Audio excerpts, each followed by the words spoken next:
हमारे हिंदू धर्म में महान ग्रंथ रामायण से जुड़ी बहुत सी कथाएं प्रचलित हैं, जो रामायण से जुड़े सभी महान चरित्रों का वर्णन देती हैं। सभी कथाएं कोई न कोई महत्व भी दर्शाती हैं और नीति का संदेश भी देती हैं। जिनमें से एक कथा है राम सेतु की। कहा जाता है कि जब लंकापति राजा रावण माता सीता का हरण करके लंका ले गया, तब भगवान श्री राम ने लंका पर चढ़ाई करने के लिए वानर राज सुग्रीव से सहायता ली थी। तब वानर राज सुग्रीव और हनुमान जी सहित सभी वानर सेना ने प्रभु श्री राम का साथ दिया, पर प्रभु श्री राम को लंका पहुंचने के लिए समुद्र को लांघना था।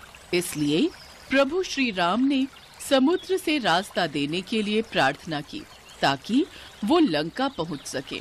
प्रभु श्री राम को समुद्र से प्रार्थना करते हुए 3 दिन बीत गए, लेकिन समुद्र नहीं माना। तब श्री राम को उस पर क्रोध आ गया। बिना भय के प्रीति नहीं होती। लक्ष्मण, मेरा धनुष लाओ ताकि मैं अग्नि बाण से इस अहंकारी समुद्र को सुखा दूं। क्योंकि जिस प्रकार माया में फंसे व्यक्ति को ज्ञान की बात सुनाना, अत्यंत लोभी से वैराग्य और क्रोधी से शांति की बातें करना फलदायी नहीं होता, उसी तरह इसके आगे भी प्रार्थना करना व्यर्थ है। जी भैया।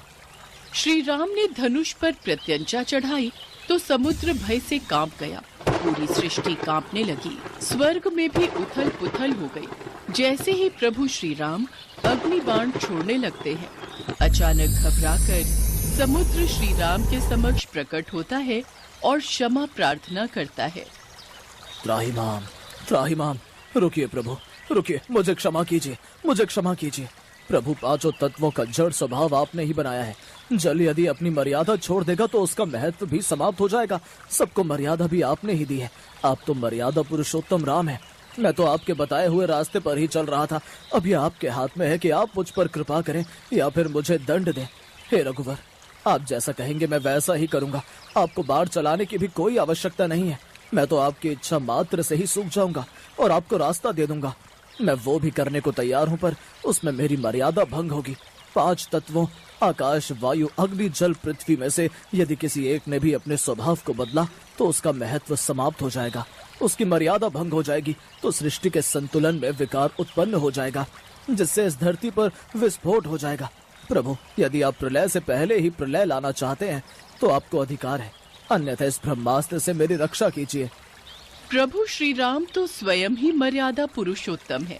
उन्होंने उस समय समुद्र की विनती को सुना।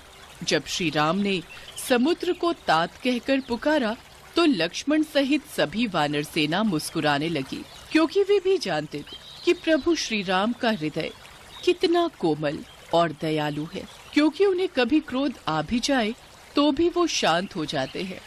प्रभु श्री राम समुद्र की इस विनम्र विनती से प्रसन्न हो गए और समुद्र पार करने का उपाय पूछा। हम तुम्हारी मर्यादा भंग नहीं होने देंगे, परंतु कृपया करके हमें समुद्र पार करने का कोई दूसरा उपाय बताएं। आपकी अति कृपा होगी। वानर राज सुग्रीव की सेना में नल और नील नाम के 2 महाप्रतापी महाशक्तिशाली वानर उपस्थित हैं। नल और नील जब छोटे थे तो ऋषि मुनियों को अपनी शरारतों से बहुत परेशान किया करते थे और अक्सर उनकी वस्तुओं को समुद्र में फेंक देते थे। इन दोनों बच्चों से परेशान ऋषि मुनियों ने तंग आकर इन्हें श्राप दिया था कि जो भी वस्तु ये पानी में फेंकेंगे वो नहीं डूबेगी। इसीलिए आज नल और नील को बचपन से मिला श्राप आपके लिए उपयोगी साबित होगा। नल भगवान विश्वकर्मा के पुत्र हैं, इसीलिए नल शिल्प कला में भी निपुण है। आप समुद्र पर सेतु बनाने के लिए इन दोनों की मदद ले सकते हैं। आप इनकी सहायता से समुद्र पर सेतु बांध सकते हैं, क्योंकि इनके द्वारा फेंके गए पत्थर समुद्र में डूबेंगे नहीं, बल्कि ऊपर ही तैरते रहेंगे। आप लंका तक एक सेतु का निर्माण कर सकते हैं, जिस पर चलकर आप लंका तक पहुंच सकते हैं। मैं वचन देता हूं कि उनके द्वारा समुद्र में डाले गए पत्थरों से बने सेतु के निर्माण में मैं खुद भी सहायक रहूंगा। इस प्रकार समुद्र पर सेतु बांधने के लिए 3 लोकों में आपका सुयश गाया जाएगा। हे रत्नाकर, हे सागर, हम तुम पर बहुत प्रसन्न हैं। तुम्हारी उदारता से हम तुम्हारे प्रेम के ऋणी हो गए, परंतु हमारी एक और समस्या का समाधान करो। आज्ञा प्रभु। इसके पश्चात समुद्र ने प्रभु श्री राम से आज्ञा ली और वापस लौट गए। नल और नील की सहायता से समुद्र पर सेतु बांधने का कार्य प्रारंभ होता है। सभी वानर प्रभु श्री राम का नाम लिखकर पत्थर नल और नील को देते और वे दोनों समुद्र में पत्थर जोड़ते जाते। समुद्र ने सेतु को अपने कंधों पर संभाल रखा था। कहा जाता है ये सेतु 100 योजन लंबा और 10 योजन चौड़ा था, पर ये विशाल राम सेतु 5 दिनों में ही बनकर तैयार हो गया। राम सेतु बनाने में सभी ने अपना योगदान दिया, जिसमें एक छोटी सी गिलहरी भी प्रभु श्री राम की भक्ति और सेवा में अपना योगदान दे रही थी। पुल के निर्माण में मदद करने के लिए वो छोटी सी गिलहरी बार बार शरीर पर बालू लपेटकर उसे पुल पर गिराती थी। प्रभु श्री राम उसे ऐसा करते देख रहे थे। उन्होंने हनुमान से कहा, हनुमान, वो समुद्र के तट पर जो छोटी सी गिलहरी है, जरा उसे मेरे पास लेकर आओ। हनुमान जी उस गिलहरी को प्रभु श्री राम के पास लाते हैं। हे नन्ही सी जीव, तुम सेतु पर क्या कर रही थी? तुमको भय नहीं लगता कि तुम वानरों के पैरों के नीचे आ सकती थी, या कोई वृक्ष अथवा शिलाखंड तुम्हारे ऊपर गिर सकता था? प्रभु, आपके सेवकों के पैरों के नीचे मेरी मृत्यु हो जाए, यह तो मेरा सौभाग्य है। प्रभु, मैं तो सेतु के कार्य में बस थोड़ी सहायता कर रही थी। सेतु में बहुत बड़े बड़े शिलाखंड और वृक्ष लगाए जा रहे हैं। ऊंची नीची भूमि पर चलने में आपको कष्ट होगा, यह सोचकर मैं सेतु के छोटे छोटे गड्ढों में रेत भर देने का प्रयत्न कर रही थी। गिलहरी की स्नेह भरी कोमल बातों को सुनकर भगवान श्री राम प्रसन्न हो गए। उन्होंने अपने बाएं हाथ पर गिलहरी को बिठा लिया। जगत पालक ने उस जीव को वह आसन दिया जो किसी भक्त को भी प्राप्त नहीं होता। कहते हैं इस सेवा भाव को देखकर श्री राम ने गिलहरी की पीठ पर स्नेह से अपना हाथ फिराया। तभी से गिलहरी की पीठ पर प्रभु श्री राम की अंगुलियों के चिन्ह स्वरूप में 3 श्वेत रेखाएं बन गईं। प्रभु श्री राम का चरित्र ही ऐसा है कि हर कोई प्रभु श्री राम की भक्ति में लीन हो जाता है। प्रभु श्री राम करुणा के अवतार हैं। वे अपने भक्तों पर अथाह प्रेम न्योछावर कर देते हैं। कहते हैं प्रभु श्री राम का नाम लेने से ही सारे काम सिद्ध हो जाते हैं।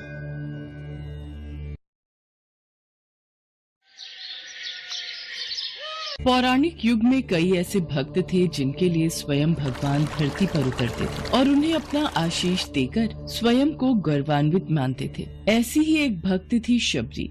शबरी का असली नाम श्रमणा था। ये भील समुदाय की शबर जाति से संबंध रखती थी। इसी कारण कालांतर में उनका नाम शबरी हुआ। इनके पिता भीलों के मुखिया थे। उन्होंने श्रमणा का विवाह एक भील कुमार से तय किया था, लेकिन आदिवासियों की एक प्रथा थी, किसी भी अच्छे कार्य से पहले जानवरों की बलि दी जाती थी। इसी प्रथा को पूरा करने के लिए शबरी के पिता शबरी के विवाह के एक दिन पूर्व 100 भेड़ बकरियां लेकर आए। तब शबरी ने पिता से पूछा, पिताजी, इतनी सारी भेड़ बकरियां क्यों लाए हो? शबरी बिटिया, ये हम भीलों की एक प्रथा है जिसके अनुसार कल प्रातः तुम्हें विवाह की विधि शुरू करने से पूर्व इन सभी भेड़ बकरियों की बलि दी जाएगी। अच्छा, मुझे तुम्हारे विवाह के लिए बहुत काम है, मैं अभी आता हूँ। माँ, ये कैसी परंपरा है जिसके कारण बेजुबान और निर्दोष जानवरों की हत्या की जाती है? बेटी, ये प्रथा शुरू से ही चली आ रही है। मेरे विवाह के समय भी ऐसा ही हुआ था। प्रथा के बारे में सुन शबरी को बहुत दुख हुआ। वो पूरी रात उन भेड़ बकरियों के पास बैठी रही और उनसे बातें करती रही। उसके मन में एक ही विचार था कि कैसे वो इन निर्दोष जानवरों को बचा पाए। तब एकाएक शबरी के मन में ख्याल आता है, नहीं, मेरे कारण इन निर्दोष पशुओं की बलि नहीं दी जाएगी। मुझे भोर होने से पूर्व ही घर से भागना होगा। मैं भली भांति जानती हूँ, अगर एक बार मैं इस तरह अपना विवाह छोड़कर घर से भागूंगी तो कभी इस घर में मुझे वापस आने का मौका नहीं मिलेगा। शबरी के माता पिता गहरी निद्रा में सो रहे थे। शबरी उनको आखिरी बार प्रणाम करके घर से निकल जाती हैं, जिसके बाद शबरी एक घने जंगल में पहुंचती हैं। शबरी जंगल में भटक रही थी। तब उसने शिक्षा प्राप्ति के उद्देश्य से कई गुरुवरों के आश्रम में दस्तक दी, लेकिन शबरी तुच्छ जाति की थी, इसीलिए उसे सभी ने दुत्कार के निकाल दिया। तेरा इतना साहस कि तू हमसे शिक्षा ग्रहण करने के विचार से आई है। तू एक तुच्छ जाति की भील कन्या है, इसलिए हम तुझे शिक्षा देकर स्वयं को पाप के भागीदार नहीं बना सकते। तू अभी के अभी ये आश्रम छोड़कर चली जा। तेरे लिए इस आश्रम में कोई स्थान नहीं है। ऋषिवर की बातों को सुनकर शबरी शांत भाव से उन्हें प्रणाम करके वहाँ से चली जाती है। शबरी भटकती हुई मतंग ऋषि के आश्रम पहुँचती है। प्रणाम मुनिवर।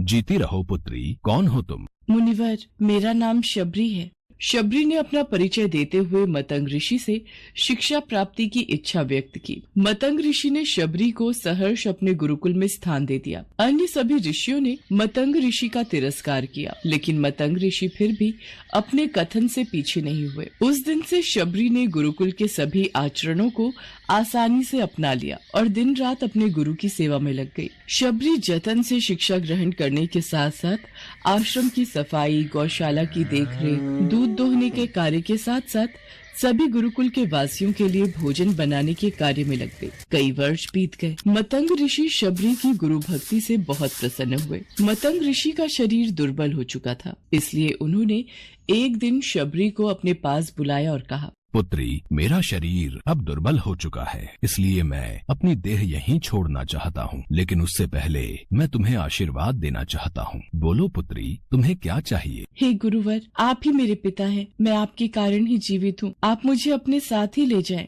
नहीं पुत्री, तुम्हें मेरे बाद मेरे इस आश्रम का ध्यान रखना है। तुम जैसी गुरु परायण शिष्या को उसके कर्मों का उचित फल मिलेगा। एक दिन भगवान राम तुमसे यहाँ मिलने आएंगे और उस दिन तुम्हारा उद्धार होगा और तुम्हें मोक्ष की प्राप्ति होगी। इतना कहकर मतंग ऋषि अपनी देह त्याग कर समाधि ले लेते हैं। उसी दिन से शबरी हर रोज प्रातः उठकर बाग जाती, ढेर सारे फल इकट्ठा करती, सुंदर सुंदर फूलों से अपना आश्रम सजाती। शबरी को भगवान राम के आने का कोई निश्चित दिन नहीं पता था। उसे केवल अपने गुरुवर की बात पर यकीन था, इसलिए वो रोज राम के इंतजार में समय बिता रही थी। वो रोजाना यही कार्य करती थी। एक दिन शबरी आश्रम के पास के तालाब में जल लेने गई। वहीं पास में एक ऋषि तपस्या में लीन थे। जब उन्होंने शबरी को जल लेते देखा तो उसे अछूत कहकर उस पर एक पत्थर फेंक कर मारा और उसकी चोट से बहते रक्त की एक बूंद से तालाब का सारा पानी रक्त में बदल गया। तुझ अछूत के रक्त से इस तालाब का जल अपवित्र हो गया। तूने पाप किया है, तू पापिन है। मेरे क्रोध से बचना है तो इसी क्षण यहाँ से चली जा।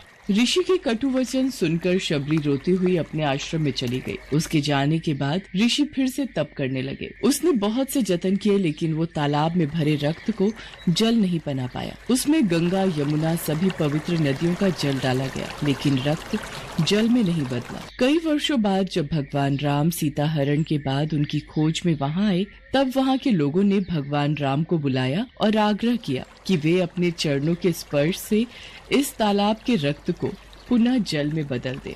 राम, आप अपने चरण स्पर्श से इस तालाब के रक्त को पुनः जल में बदलने की कृपा करें। यदि मेरे इस कार्य से आप सबका भला होता है तो मैं ऐसा ही करूँगा ऋषिवर। राम उनकी बात सुनकर तालाब के रक्त को चरणों से स्पर्श करते हैं, लेकिन कुछ नहीं होता। ऋषि उन्हें जो करने को बोलते हैं, राम वे सभी मंत्रोच्चारण करते हैं, लेकिन रक्त जल में नहीं बदलता। तब राम ऋषि से पूछते हैं, हे ऋषिवर, मुझे इस तालाब का इतिहास बताएं। यहाँ ऐसा क्या घटित हुआ जिस कारण इस तालाब का जल रक्त में बदल गया? राम जी की बात सुनकर ऋषि उन्हें शबरी और तालाब की पूरी कथा बताते हैं और कहते हैं, हे प्रभु राम, ये जल उसी तुच्छ जाति की शबरी के कारण अपवित्र हुआ है। हे ऋषिवर, ये रक्त उस देवी शबरी का नहीं, मेरे हृदय का है, जिसे आपने अपने अपशब्दों से घायल किया था। मुझे देवी शबरी से मिलना है। उन्हें हमारे आने का संदेशा भिजवा दीजिए। तब शबरी को बुलावा भेजा जाता है। शबरी राम के आने की प्रतीक्षा में अपनी कुटिया को सजा रही थी। राम का नाम सुनते ही शबरी दौड़ी चली आती है। क्या